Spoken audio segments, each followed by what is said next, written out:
Buenas tardes. En este video vamos a hablar acerca de un tema muy importante en la parte vascular y es la angiografía. ¿De dónde nace la angiografía? La angiografía nace en 1927 por el científico y neurólogo Antonio Caetano, quien para ese entonces venía haciendo investigación con contrastes en humanos, en animales y en cadáveres. Para dar inicio en la angiografía, él estaba investigando el caso de un muchacho, un joven de 20 años, quien padecía una enfermedad neurológica conocida como Bravinsky. Para ese entonces, él administró un contraste en el cual permitió por medio de las venas y arterias, permitió ver problemas vasculares y problemas en nuestra masa cerebral o en la masa del muchacho en ese entonces. En 1981, la angiografía dio un paso más allá, dando inicio a la angiografía digital. Y en el 2001 aparece la angiografía con reconstrucción tridimensional. Bien así, la angiografía se clasifica en tres. La angiografía por medio de resonancia magnética, la angiografía por medio de la tomografía computarizada y la angiografía por medio del cateterismo cardíaco. Empecemos con la angiografía con la resonancia magnética. La voy a dividir en tres partes, digámoslo así. Su formación, o la forma en la que se realiza el examen, el proceso que debe llevar el paciente para la realización del examen y por qué se exige este examen. La forma. Bueno, lo primero, es importante que el paciente se despoje de sus prendas, de sus objetos, como lo es cadenas, metales, anillos, ¿sí? Y se ponga una bata quirúrgica. Puede quedar el paciente con ropa interior. Sí, sin embargo, hay que mirar que la ropa interior del paciente no traiga ningún broche, ningún tipo de metal. Lo otro, al paciente, en algunos de los casos, en la gran mayoría, para la resonancia magnética, se le va a pasar contraste.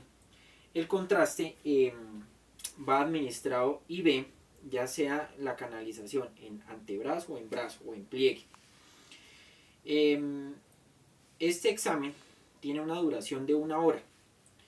Y lo otro que debemos tener en cuenta, que ya es la otra parte, es la preparación.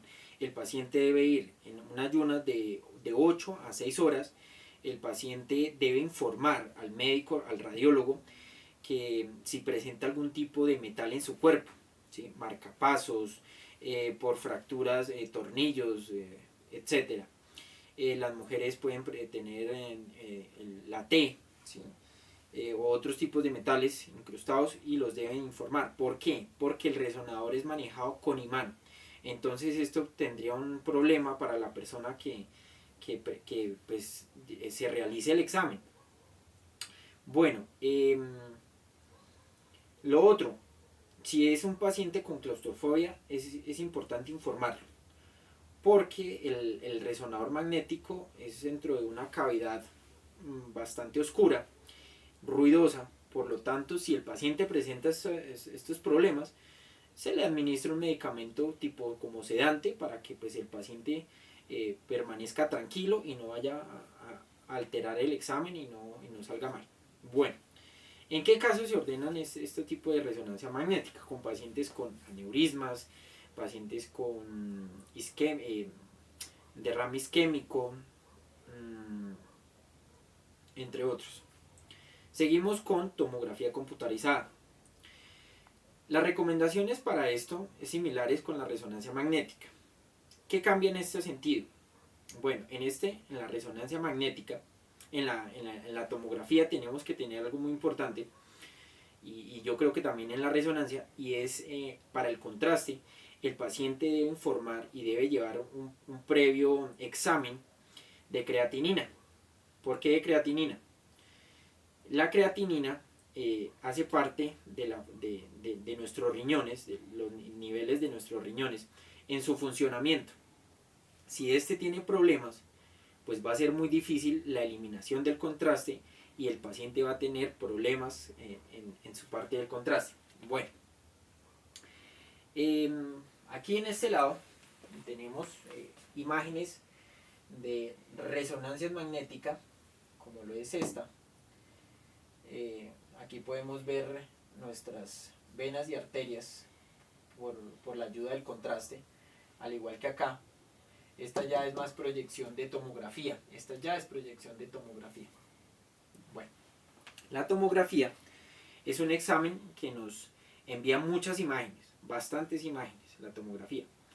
Por ende, el paciente debe hacer caso a todo lo que ordene la máquina, porque por sí hoy en día ya las máquinas llevan una grabación, un proceso en el cual le dice al paciente qué debe hacer durante la tomografía.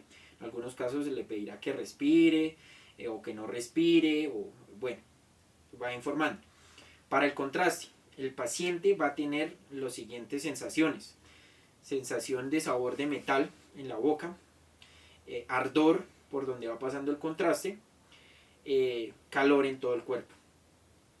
Para esto también el paciente debe manejar un ayuno, debe informar si es alérgico al contraste o si alguna vez le han tomado con contraste o no, a qué tipo de medicamentos es alérgico, lo que mencionaba acerca de la creatinina.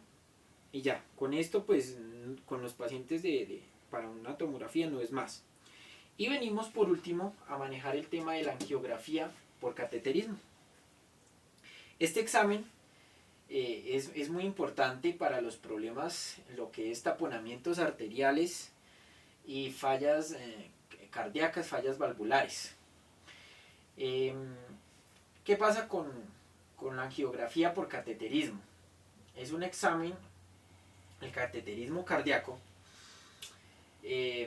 la preparación del paciente, pues obviamente es un paciente que debe estar en ayuno, que se le debe llevar canalizado, es un paciente al cual se le va a hacer un procedimiento en una zona, ya sea o radial o ya sea inguinal. ¿Sí? El acceso al catéter puede ser por inguinal o puede ser por radial. ¿Qué significa esto? Se va a hacer una incisión en nuestra arteria radial o en nuestra arteria inguinal, por la cual se va a introducir el catéter, el cual va a viajar por medio de la arteria hasta llegar al daño donde tengamos. Listo. Y esto por medio de imagen convencional. Siempre va a estar el médico acompañado de una imagen convencional para guía de que el catéter vaya al punto en el cual necesitamos este proceso. Eso es todo. Muchas gracias.